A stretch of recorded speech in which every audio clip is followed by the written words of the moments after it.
भेजो। 1 मिनट का किसी से कॉल करवाओ सैम को।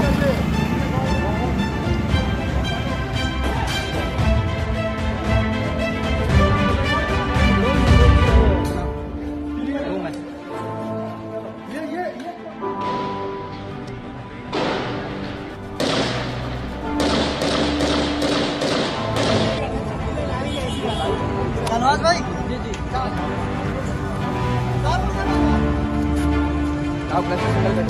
हमारी पुलिस फोर्स, रेंजर्स और आर्मी की मदद से अल्लाह ताला का शुक्र है कि तीनों दहशतगर्द जहन्नुम रसीद हो चुके हैं। बिल्डिंग क्लियर कर ली गई है।